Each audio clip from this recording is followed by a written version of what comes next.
Good afternoon, everyone. Hello. Good afternoon. Happy Valentine's Day. Happy Valentine's Day. Maybe that's why we have a smaller crowd today than usual. I will turn to your questions in just a moment, but we have a couple things at the top. First, as we near the one-year anniversary of Russia's full-scale invasion of Ukraine, the scale, the scope, the brutality of Russia's efforts to subjugate the country continue to appall the world.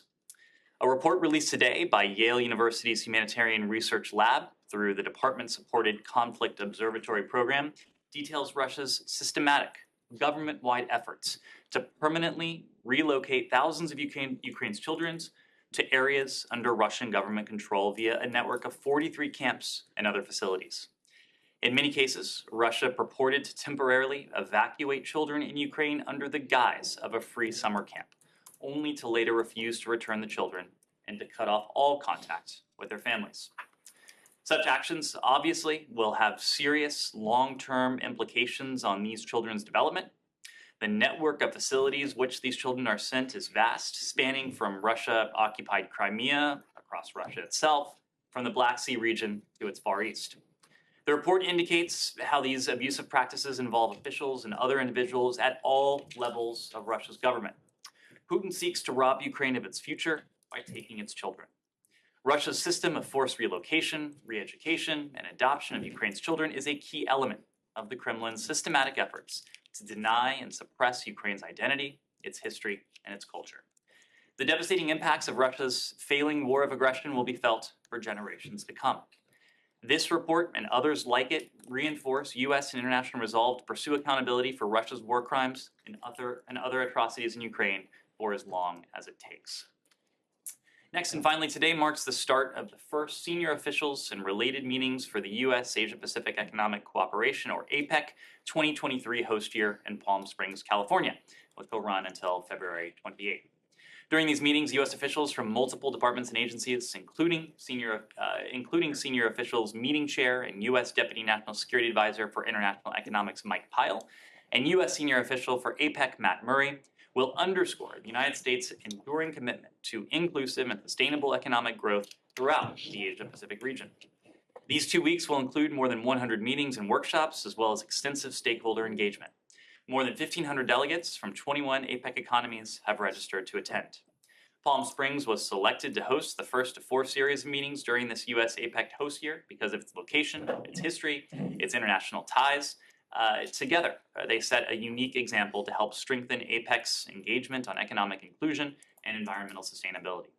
Under our host year theme, Creating a Resilient and Sustainable Future for All, we will collaborate with like-minded partners to strengthen the international economic system and showcase the importance of engagement with the Asia-Pacific region for American prosperity. Our 2023 host year will focus on 3 overarching policy priorities: interconnected, innovative, inclusive. APEC is the premier platform to advance economic policies in the Asia-Pacific region to promote free, fair, and open trade and investment, and to advance inclusive and sustainable growth. The United States remains committed to expanding and deepening economic ties within APEC for the benefit of the American people and for all of our partners. With that, Matt, Right. you look skeptical. 2 weeks in Palm Springs? Is a Yeah, you know what? One thing that Palm Springs is not known for? Cheap hotels. Who's paying for all 1,500 people to stay in Palm Springs for 2 weeks? It's a location, Matt, that I think showcases. No, the location is fine. Yeah. I'm sure Palm Springs is lovely. Never been there myself, but you know. Well, but you have until February 28th. yeah, but who's paying for it? Are all the delegations paying for themselves, or is the U.S. putting the bill for this? Because 2 weeks. My understanding, For a Matt, preliminary meeting? it would normally be the case that the delegations pay for themselves. Okay, well, I can get back to you on that one. And maybe if I get there, I'll give you a review. Please. Just on your first, your opening thing on Sure. Ukraine. So you talk about how you're collecting all this evidence and you're going to pursue accountability for what Russia has done. But really, there hasn't been any movement towards actual. I mean, I get that the investigations are underway, evidence is being collected. Well, where are you gonna seek accountability? It's not just that we're seeking accountability. I would vehemently disagree with the premise of the question because there has been accountability in some cases.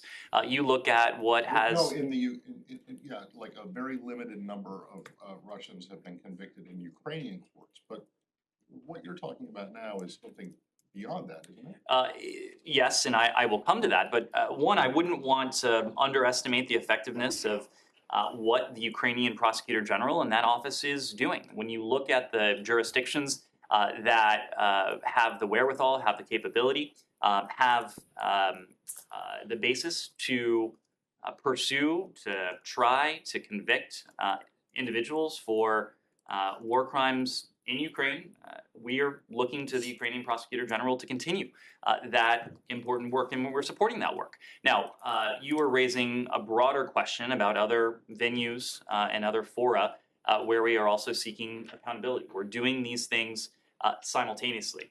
To support all of those efforts, we have undertaken a number of steps. Together with the EU and the UK, we announced last year that we established the Atrocity Crimes Advisory Group to provide advice and operational assistance to Ukraine's I get all prosecutor that. general. I know that you've done a lot of this stuff, but where exactly is the accountability going to happen? It will Is it gonna happen in Ukrainian courts, or is it gonna the happen accountability will continue to take place in Ukrainian courts. That part is sure. We're also supporting other venues that have the potential to bring war criminals to justice. Among the mechanisms that we're supporting is the ICC. We're supporting the Commission of Inquiry that's been established within the UN, that we helped to establish within the UN. The OSCE's Moscow mechanism has been an important instrument to shine a light and to put consensus behind what is becoming increasingly clear regarding what the Russians are doing inside of Ukraine. All of these are part and parcel of a much broader push to pursue and ultimately to secure accountability for those who are responsible for what are war crimes in Ukraine. Now, these can be processes that can take time. They may not be satisfying in the moment. They may not seem sufficient in the moment, but we know that justice can take time. We are prepared to play the long game when it comes to accountability. We may continue to see trials of those who are had been relatively unknown, obscure. That will continue to be the case, but we are committed to doing everything we can to follow the evidence up the evidentiary ladder, leading to wherever it leads.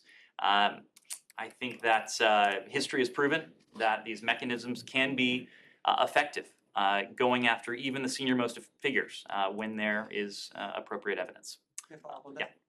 The report identifies 12 individuals that the U.S. government has not sanctioned yet. Are you planning to sanction? We are always looking at individuals who may be responsible for war crimes, for atrocities inside of Ukraine. Just because we have not sanctioned an individual to date says nothing about any future action that we may take. When we put together sanctions packages, we look across the full realm of information that's available to us.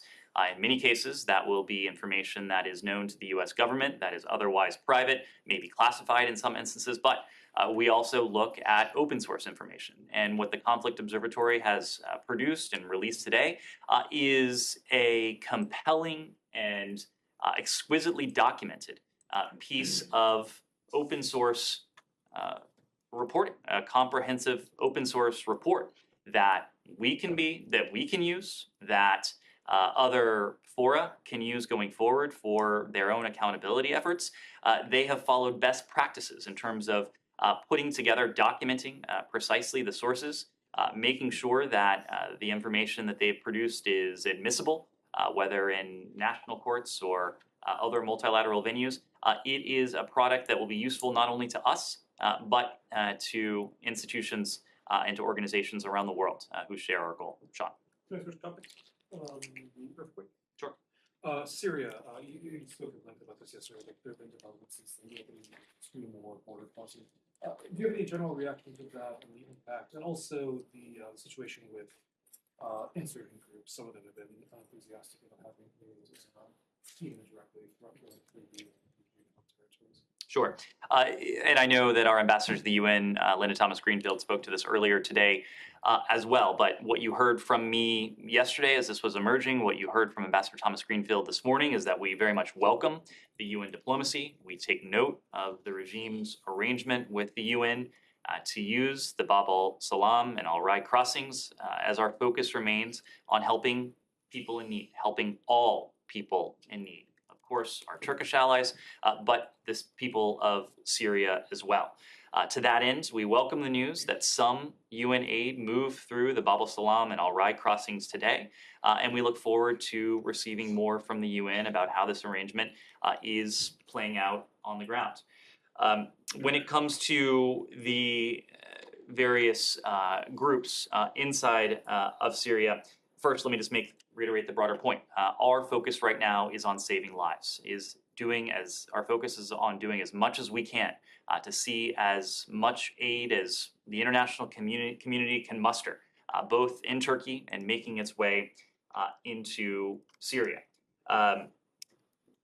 We have called for unhindered access to this aid. We have made that call when it comes to the regime.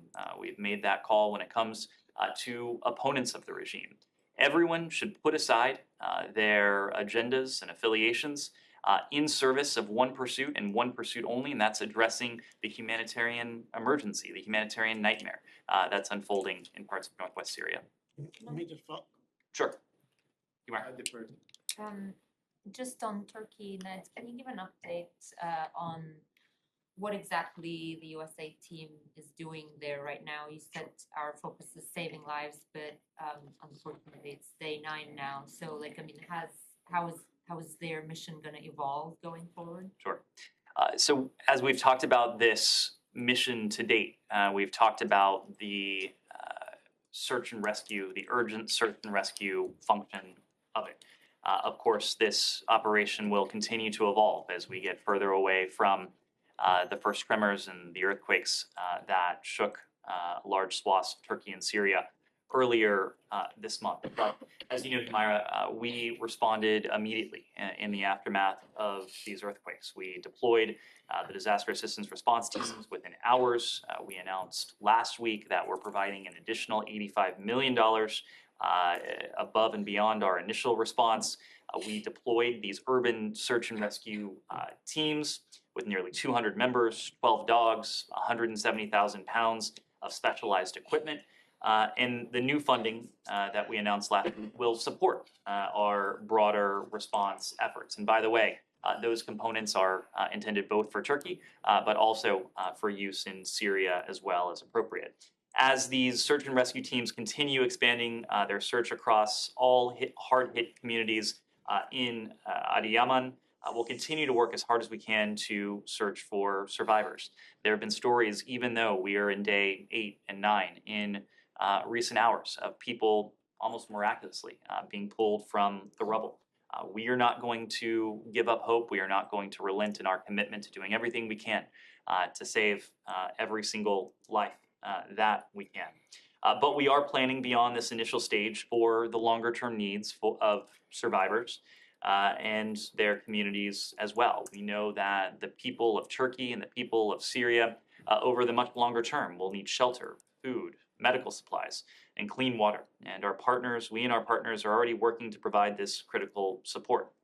The State Department is working through UN agencies and NGOs to provide emergency assistance on both sides of the border in both Turkey and Syria, including providing hot meals, water, medical care, non-food items such as blankets and hygiene kits, temporary shelters, and structural engineers. The international community also has a collective moral obligation to do all it can. There have been appeals from the UN. We have put out our own appeal. We've made an appeal to the American people, knowing that this is a response effort that will need to transcend any single country, any single government, and will really need to involve the entire international community. We remain in close touch with our Turkish allies. As you know, earlier this week, the Secretary again had an opportunity to speak to Foreign Minister Çavuşoğlu for his second call with his counterpart since the earthquake. President Biden. Earlier this week? Today? Excuse me, no, it was a couple days ago now. I'm sorry. Thursday. Okay. Thursday, that's right. President Biden also had an opportunity to speak to President Erdogan. Secretary Austin has been in touch with his counterpart as well. Just to give you a little bit more granular texture, since arriving, the search and rescue team that I alluded to has assessed more than 5,500 buildings across Adıyaman. Just this weekend, those teams assisted Turkish rescuers in providing medical consultation to a mother and to a child freed from the wreckage there. In Syria, our humanitarian partners have been responding since the earliest moments, and we've been, as you know, the leading humanitarian donor to Syria over the course of this now 12-year civil war. We provided $15 billion over the course of that conflict, which in the first instance allowed a number of NGO partners to be present on the ground and to begin that response just as soon as the earthquake struck.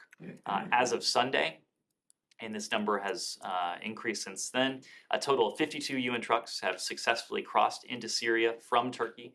That followed a fourth UN convoy of 10 trucks with supplies from USAID and the State Department.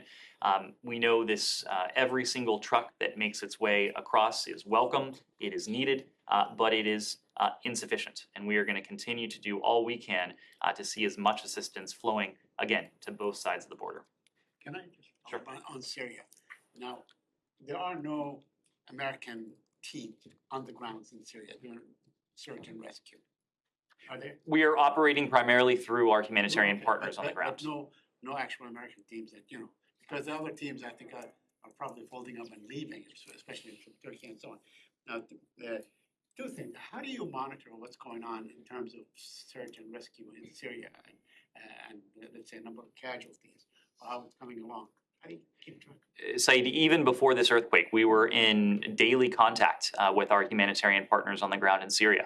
Since the earthquake, the cadence of that contact has increased. They provide us with situation reports. They let us know what they're finding on the ground, the scale of the devastation they're seeing, but perhaps most importantly, they provide us with precisely what is needed on the ground by the victims, by the communities, what the United States can do, what the international community can do. So that conversation is vital. As we calibrate our response and as we seek to, with the international community, do everything we can to enhance the scale and scope of that response. So, but there is an area that is under the control in one way or another of the United States. Are there, movements from that area to a tricky area and so on?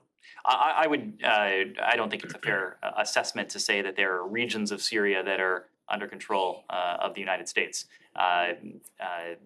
There are regions of Syria that are disputed, that are not controlled by the regime, but the United States is not in control in those areas. I was saying that there is some military presence in Syria, and from that area, is there movement between that area and the stricken area? In terms of maybe trucks or it's what we're calling for. We want to see unhindered flow of humanitarian goods, humanitarian supplies to opposition-held areas, to regime-held areas, and to areas where there may be both actors present. We want to see humanitarian supplies have full and free mobility across Syria to where it's needed most. And since since the Department of the Treasury issued its, lifted its restrictions and so on, how has that impacted the situation? Do you have any way of assessing that in the last 4 or 5 days this happened as a result of that decision? It's a question, Saeed, that's difficult to answer because it involves a counterfactual. What would not have happened had it not been for the issuance of that general license? What we can say is that Treasury and the administration thought it important to issue that general license to leave no doubt in the minds of any of those who would seek to assist the people of Syria. That our sanctions are not targeting humanitarian assistance. They will not be penalized for providing humanitarian assistance. And to the contrary, we are encouraging the world to provide humanitarian assistance, to follow the lead of the United States that over the course of the past dozen years has been the world's leading humanitarian provider to the Syrian people. We want to see countries, we want to see aid organizations, we want to see private individuals do everything that they can to help the people of Turkey and the people of Syria. May I follow Sure. up? Just make one about, have there been any contacts with Assad or the I'm not in a position to speak to any high-level contact, and I couldn't say what may have happened at a lower level, operational level on the ground, for instance. But the message that we're sending to the Assad regime is precisely what I said. We are seeking to assist the Syrian people first and foremost. We want to see aid flow unhindered between parts of Syria and across the border into Syria. Do you want to change the topic? Two questions on this. Is the U.S. considering using its military bases in Syria for aid? We're going to do what is needed most, and if there's an appropriate role for any installations in the region that we control to be a part of that response, we are absolutely determined to do that. As you know, our base in Incirlik has been an important hub for our response effort inside Turkey, and a response effort inside Turkey that has enabled us to continue to flow humanitarian assistance across the border into Syria. If there's a role to play for any installations inside of Syria, obviously that's something we'll take a close look at. And Secretary Blinken has met with the UAE Foreign Minister an hour ago. Is there any connection between his visit last week to Damascus and his visit today? And did he discuss with him Austin Tice case? We will have a readout of their engagement later today, but I'll say a couple things. Number one, the UAE is a partner of the United States. We share a number of important interests, and so we always avail ourselves of opportunities to meet with our Emirati counterparts, in this instance, the foreign minister of the UAE, ABZ. There were a number of topics on the agenda. They'll discuss the Negev process. As you know, the UAE has been a part of the Negev process since its inception. Staying in the region, they'll discuss tensions between Israelis and Palestinians, steps that the international community can take to support the parties as they seek, we hope, and we are encouraging them to de-escalate the situation. We're also going to, well, and I should say they presumably discussed, I haven't gotten a full readout, but it's my expectation that they will have discussed broader regional challenges, including the challenge of Iran. When it comes to Austin Tice, we are and we have consistently pursued every channel to seek to effect his safe return to his family. Austin is on our minds in every engagement in virtually every region. And so we've discussed this case with a number of countries in the region, and we're going to continue to keep a focus on it to see his safe return. Yes. Change the topic? Sure. On Iran, yesterday you were asked, Ned, about the coming together of a number of prominent Iranians in exile, joining hands to get together to prepare for a time when there is no Islamic Republic in Iran. And you said that the Biden administration is listening to the Iranian diaspora and wants to hear their views. What has changed that you're now openly saying that you want to hear from the Iranian diaspora? We've consistently said that. I'm not aware of a time where we said we don't want to hear ideas from stakeholders. We don't want to hear ideas from the Iranian diaspora. That has always been our view. It's why within a couple weeks of the start of this movement in Iran, the secretary was meeting with members of the Iranian diaspora. The deputy secretary was meeting with members of the Iranian diaspora. We undertake that recognizing that no one, certainly not the U.S. government, but no one other than the people in Iran can claim to speak for the people in Iran. Well, only they can do that. But diaspora communities from regions near and far have important linkages back to their home countries. That's certainly true in the case of Iran. We've consistently wanted to hear from the diaspora community. Does the Biden administration now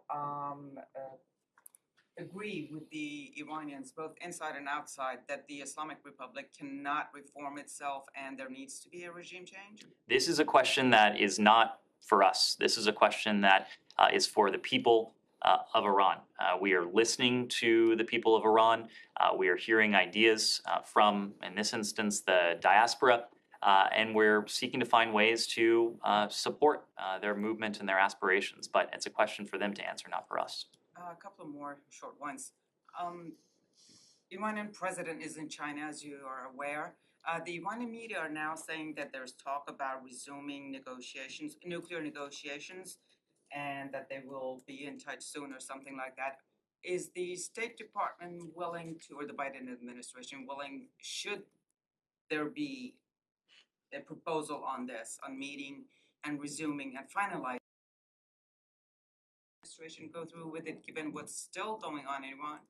Well, a broader point on this. I spoke yesterday to this, but we've consistently made the point that we've engaged with the PRC and other global stakeholders on to encourage, in this case, the PRC to take steps to counter Iran's policies that destabilize the region and threaten our partners and our allies.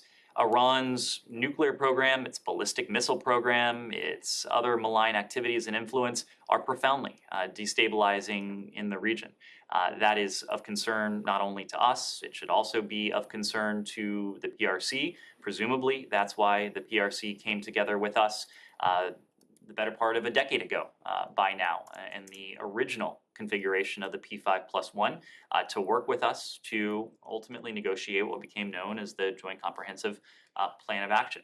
My point is that the PRC has a role to play in very clearly signaling to Iran that its destabilizing activities, that its brinksmanship is not going to be rewarded, it's not going to be countenanced, it is not something that the international community is prepared to sit idly by and watch. Now, I would need to refer you to the PRC regarding any messages that they may have conveyed in that direction or otherwise, but it's our hope that on this challenge, the PRC will use its influence in a direction that would be in both of our interests. Should the opportunity present, should they want to go back to finalize the talks, would the U.S. go in? Again, the JCPOA has not been on the agenda for some time. We continue to discount, if not dismiss, repeated claims from Iranian officials that we are eager to go back to the JCPOA. We're calling for a return to JCPOA negotiations. We're not. We're sending very clear messages to the Iranian regime. Those messages are stop killing your own people, stop sending UAV technology to Russia, and free those wrongfully detained American citizens. One last one. I'm sorry, Sean. The UN human rights experts have put out a statement today saying that there's over-compliance with U.S. sanctions against Iran. And they're pointing to a couple of companies, interesting, one of them is Swiss, refusing to send medicine, pharmaceuticals for thalassemia patients in Iran. Is the State Department aware? I'm sure you have always said that you work with other countries. Tell them about humanitarian assistance. When it comes to sanctions compliance, we're concerned about both ends of the spectrum. We're concerned about undercompliance. When it comes to Iran, we're concerned about overcompliance because in some cases it could have implications for the Iranian people. And of course, our sanctions don't target the Iranian people. Our sanctions are a means to an end, not an end of themselves. And the end in this case is centered on Iran's nuclear program, its ballistic missile program, its human rights abuses, its destabilizing actions in the region. So of course, we have not imposed any authority that would have humanitarian implications on the Iranian people. Our sanctions regimes have humanitarian carve-outs. We go through them systematically to make sure that there is not a proviso or a detail that could be seen or interpreted to limit the flow of what should be humanitarian assistance to people around the world. That includes in Iran. We engage with private companies, we engage with private entities, we engage with countries all the time to emphasize that message that our sanctions are not punitive. We do not want to see, whether it is countries or companies, limiting what they're prepared to do to support the needs of the Iranian people or people around the world who may be subject, whose countries may be subject to our sanctions. Sean? Could I go to India? Do you have any comment on tax investigators reading the BBC office? This comes, of course, after a documentary by the BBC that was banned by the Indian government. Sean, we're aware of the search of the BBC offices in Delhi by Indian tax authorities. I would need to refer you to Indian authorities for the details of this search. Beyond this discrete action, what I'll say more broadly is the general point that I've consistently made in this context, but in the universal context as well. We support the importance of free press around the world. We continue to highlight the importance of freedom of expression and freedom of religion or belief as human rights that contribute to strengthening democracies around the world. It has strengthened this democracy here in this country. It has strengthened India's democracy. These universal rights are the bedrock of democracies around the world. Just to tie those two strands together, talking about the importance of a free press, do you think that this action went against that spirit or the banning of the document? I couldn't say. I couldn't say. We're aware that we are aware of the fact of these searches, but I'm just not in a position to offer a judgment. Yes, go ahead. On Friday, you announced the candidacy of Professor James Cavallaro to the Inter-American Commission on Human Rights.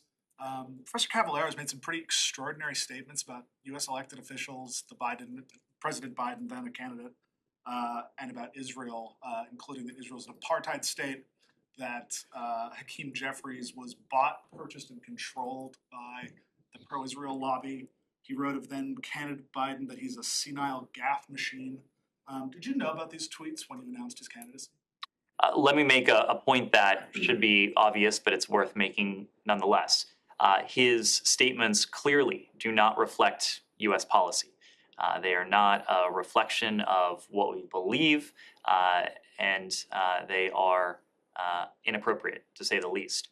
We have decided to withdraw our nomination of this individual to withdraw his nomination to serve on the Inter-American Commission on Human Rights.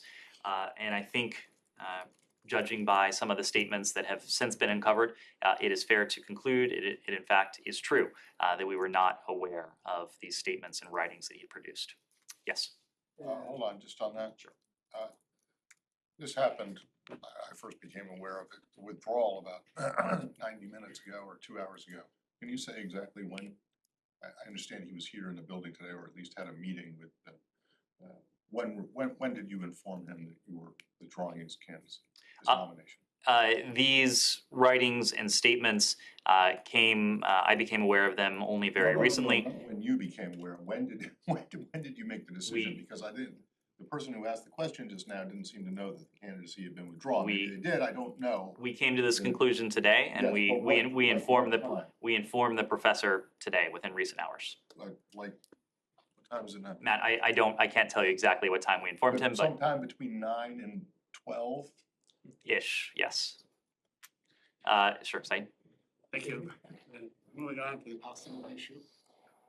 Channel 13, the Israeli Channel 13, claims that the Israeli officials at the highest level informed the Biden administration at the highest level that every time there is going to be an attack, they will expand settlements, legalize no outputs and so on. And that's one claim they made, and the other they said that they were actually going to legalize 14 settlements, not 9, but due to Europe, Russia or whatever, they backtracked tonight. Can you confirm this report? I'm not in a position to confirm that report, nor would I speak to any private conversations we've had with our Israeli partners. But what I can tell you is that in all of our private conversations, the messages we convey have been precisely those messages that you heard from me yesterday, that you've heard from us routinely every time this question is asked. We are opposed to unilateral measures that have the potential to exacerbate tensions and that can move us further away from a negotiated two-state solutions. We are opposed to any unilateral measures that, put simply, can be an obstacle to peace. There is no question in the minds of our Israeli interlocutors, I would imagine, about where America stands. We made that very clear in our statements yesterday. You probably saw the multilateral statement that we released today with some of our European allies as well. And the other thing, if the Israelis make good on their promise to do this, would that amount to collective punishment in your view? Saeed, I'm just not going to engage in a hypothetical on something that I certainly am not in a position to confirm. Okay, and lastly, Israel has denied the Palestinian peace activists from entering. Do you have any comment on that? Are you aware of the report? Do you have any comments? I am aware of the report. We're looking to gather further information on any new regulations. But broadly speaking, we understand the very real security challenges that Israel faces. We've noted before that it is important that civil society and humanitarian organizations based in the West Bank and Gaza, as well as in Israel, have the space to carry out their important work. Thanks, Alex. All right, let me move around. I'll come back to you. Yeah, go ahead. Excuse me, I was going to ask already, and then you just. I will get to you next. Yes, go thank ahead. you so much for taking my question. Today, Deputy Secretary Sharma had a meeting with Japanese Voice Minister Mori this morning, and it seems like Japan was being monitored by a Chinese spy balloon. In that meeting, was there any conversation they discussed about joint effort for against Chinese spy balloon? Sorry, could you repeat the last part of your question? I didn't catch that. In that meeting with Japanese Voice Minister, Secretary, Deputy Secretary Sharman, they had any conversation with discuss about Chinese balloon, joint effort. Chinese balloon, you said? Yeah, Chinese spy balloon. Chinese spy. We'll have a readout if it hasn't been issued already of the deputies meeting that took place earlier today. But as you know, she had an opportunity yesterday to engage trilaterally with her Japanese and ROK counterparts in the context of that session, both yesterday and today. She's held bilateral sessions with her Japanese and ROK counterparts.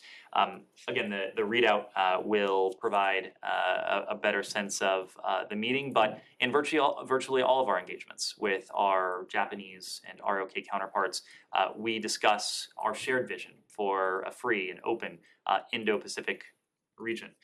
We also discuss the challenges to that shared vision of a free and open Indo-Pacific. The PRC presents a challenge to that vision on a number of fronts. Without speaking to the deputies meeting today and yesterday, we have discussed our profound concerns with a number of countries, including a number of countries in the Indo-Pacific region, regarding the program of which the high-altitude surveillance balloon that we detected and ultimately disabled last week was a part. These are conversations that we're having with countries around the world, countries that may have been subjected to this. It's part of our broader effort to share what we know about the challenges, both systemic, tactical, that the PRC poses to the vision we share with our allies and partners around the world. Can I just briefly follow up on that? Sure. Just more directly, the Japanese Defense Ministry, I think, just today said that they do have evidence of Chinese surveillance balloons going over its territory in recent years. Do you have any reaction directly to that? Does that match what the U.S. sees? Do you see a particular threat to Japan? Beyond what we've said publicly, namely that this was a program that over the course of several years spanned 5 continents and some 40 countries, we are going to let individual countries speak to what they may or may not have been subjected to. In many cases, we have had direct conversations with our partners and allies to impart to them, if they did not already know, what we have in our possession regarding this particular program. If they wish to share those details, that is their prerogative, but we're going to defer to individual countries. Yeah, Shannon. Thanks. We saw Beijing today double down on those claims that the U.S. is flying spy balloons over their country. Of course, administration officials have flatly denied that. Does the State Department concern that the foreign ministry continuing to push forward those so far baseless claims might further deteriorate the relationship between the two powers and not prove constructive towards working to get closer to a meeting between Secretary Blinken and his counterpart? So a couple points on that. First, there is no question that the PRC is operating from its heels at the moment. The PRC is facing questions, legitimate questions, from a number of countries around the world regarding this high-altitude spy balloon program that we've detailed in recent days. Countries have every right to take up with, in this case, the PRC, the issue of having had their sovereignty violated. I can't say specifically what countries the PRC is hearing from, but it's quite clear that they are under some pressure, as we expect they might be, given the scope and the scale and the brazen nature of this program, which, again, violated the sovereignty of dozens of countries around the world. We always like to encourage constructive dialogue. We encourage constructive dialogue in our private bilateral conversations, but we also encourage constructive dialogue in terms of public messaging. And the use of misinformation, disinformation in some cases, is not something that we do. What we have been focused on in recent days has been fact-based. We've been laying out as much as we can in public what we know, and when it comes to this particular program, the scope and the scale of that program. We think it's important for us to engage in this fact-based dialogue in just a simple, straightforward way out of transparency for the American people, but again, to leave our allies and partners equipped with what they need to know about potential violations of their sovereignty.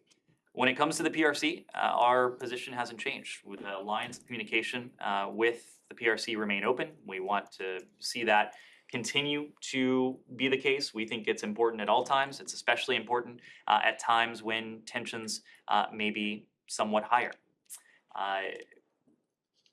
We think we should handle this responsibly. We have attempted, again, to model the responsible reaction that we would like to see from countries around the world in instances like this, knowing that this incident is rather unique. We've acted responsibly, we've acted prudently, we've acted in an abundance of transparency. Again, not only for the American people, but for people around the world. Yeah, Alex? Thank you. On Russia, the department's reaction to increasing concerns over Russian potential trying to topple leadership in Moldova. Ukrainian president spoke to that. Moldovan leadership spoke to that. Russia denies it, but they also were denying, meddling into the U.S. election. But we heard Prigozhin admits, his link to election meddling for all factors. So, Alex, on this, we're deeply concerned by reports of a plot by Russia to destabilize Moldova's democratically elected government. Russia has a long history of malign influence, both in Moldova and the region. And as such, we've worked closely with Moldova to build its political resilience and to counter long-term efforts by Russia to undermine Moldova's democratic institutions. We firmly support Moldova's sovereignty and its territorial integrity. Russia's recent violations of Moldovan airspace to launch missile attacks on Ukraine are an unacceptable risk, and they demonstrate blatant disrespect for Moldova's sovereign territory. That said, at this time, we continue to see no direct military threat to Moldova. We've been in close contact with our Moldovan partners during this critical time. We strongly support the leadership of Moldovan President Maya Sandu and we look forward to continuing our cooperation with the new Prime Minister and cabinet once that government is formed. We remain firmly committed to assisting Moldova as it pursues the political, economic, and anti-corruption reforms needed to build on the European future it seeks. Like, and any reaction to Trico's statement on, his links to the U.S. election meddling troll factory? So just as I was telling your colleague that we don't engage in disinformation, misinformation, we do everything we can not to provide it a microphone. So I'm just not going to comment on that. My Yes. last question on Azerbaijan, let me follow up on your Saturday statement on the case of Bakhtiar Harfiyev. As I understand, the secretary 2 weeks ago raised his case during his phone call with President Aliyev. Am I right? Again, we issued a readout of that call when the secretary engages with his Azerbaijani counterpart. They discuss a broad range of issues. They, of course, discuss Nagorno-Karabakh. They discuss regional issues. But there's also a broader conversation on human rights and the emphasis that we place on human rights and the notion that by strengthening human rights in any country, including in Azerbaijan, that in turn strengthens the bilateral relationship we have. As you mentioned in your statement, his health is worsening. Is the United States government willing to hold those responsible accountable if something happens to him in jail? He's in hunger strike for almost 40 days. Of course, when someone is imprisoned, in this case for political reasons, it is incumbent on the authorities to provide medical care, to provide for the humanitarian needs of this individual, and of course, just as we said in other contexts, those who are holding him are ultimately responsible for his welfare and his well-being. Yes. Media reports suggest that previous Chinese surveillance balloon efforts have collected information on military assets in India as well. Have there been any conversations or information sharing between the U.S. and India regarding this? We have engaged in conversation on this topic with dozens of countries around the world, with the countries that have been directly affected by this, countries that may have an interest in something like this, countries that could one day be subjected to something like this. We're just not going to name those countries for reasons that may be self-evident, but we're having these conversations privately, and we're sharing those details with our allies and partners around the world. Yeah. A question on Haiti, Ned. As of tomorrow, Caribbean leaders are coming together to talk about the human crisis, the people fleeing Haiti. Can you give us an update on the situation on the ground and what the U.S. is doing trying to help? Sure.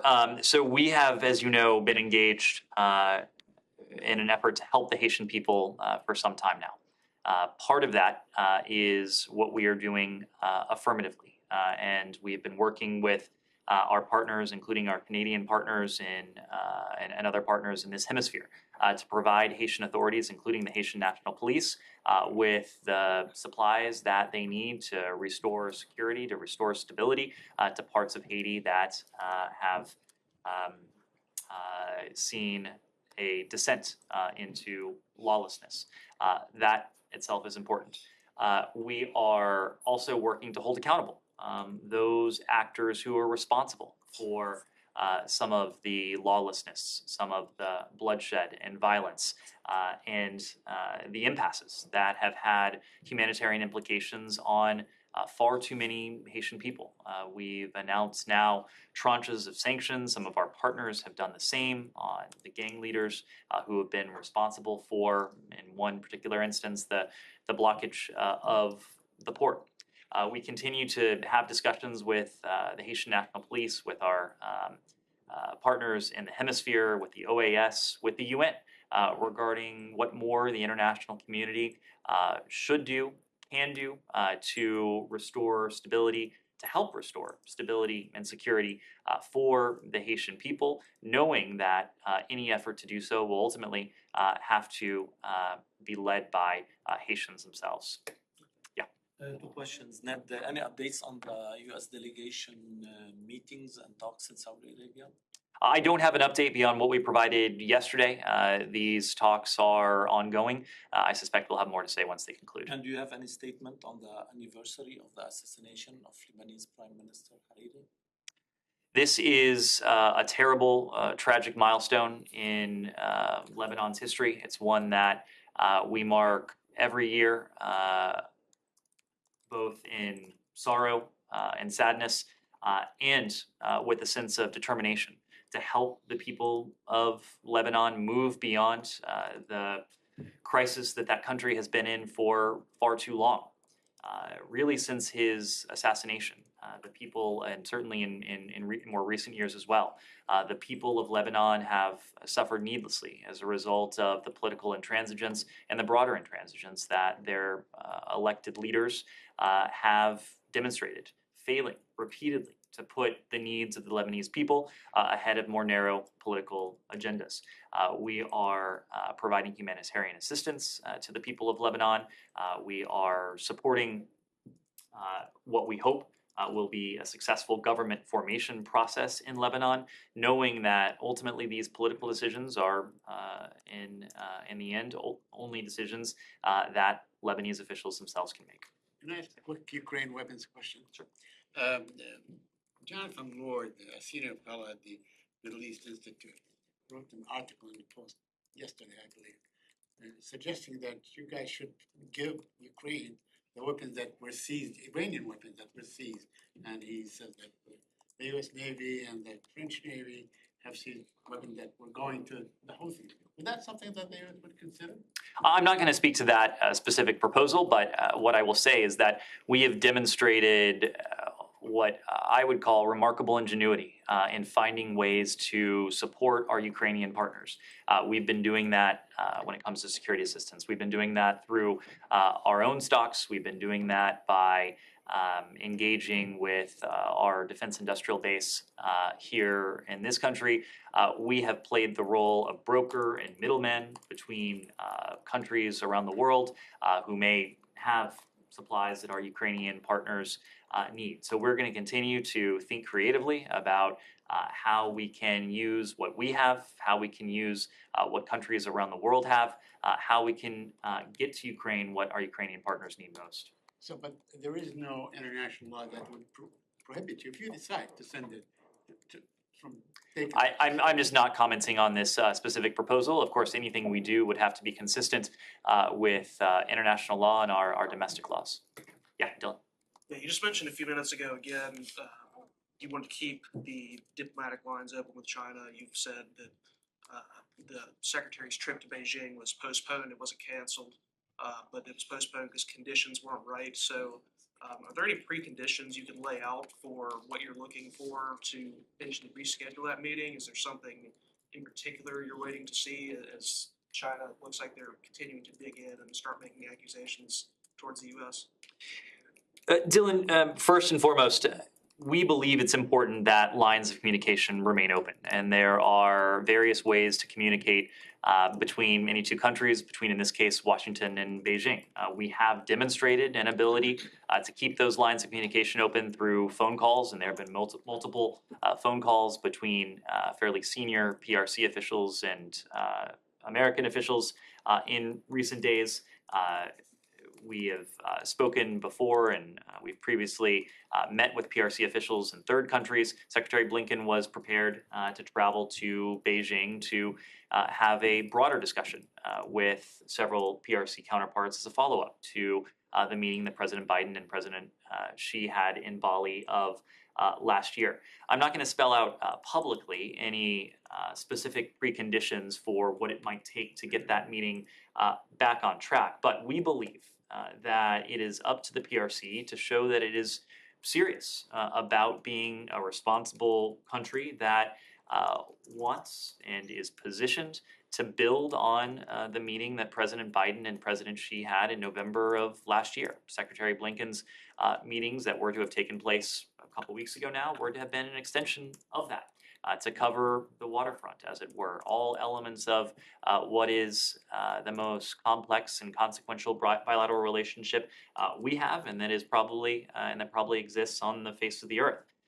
So we're going to continue to assess. We're going to continue to listen to what the PRC says privately, what they say publicly, and make our own determination about when the time is right, when it's in our interest to have the Secretary make that trip to Beijing to engage in those face-to-face discussions. So if you're not going to lay them out publicly, does that mean there are private preconditions you've communicated to them? Or I'm just not going to detail those conversations. As you might have guessed, many of those conversations in recent days were more tactical, were focused on the discovery and ultimately the disposition of the high altitude surveillance balloon that we took down a couple of weeks ago now. But the message that we convey to the PRC in private is precisely the message that I conveyed in public. It is incumbent on the PRC to act responsibly, in every realm. If the PRC is serious about setting the conditions for a useful and constructive meeting that is a follow-on to the meeting that President Biden and President Xi had in Bali last November, that is something that we are also prepared to do. We are prepared to meet them on that goal, and we'll be watching and assessing closely in the coming days and coming weeks. Thanks very much. Thank you.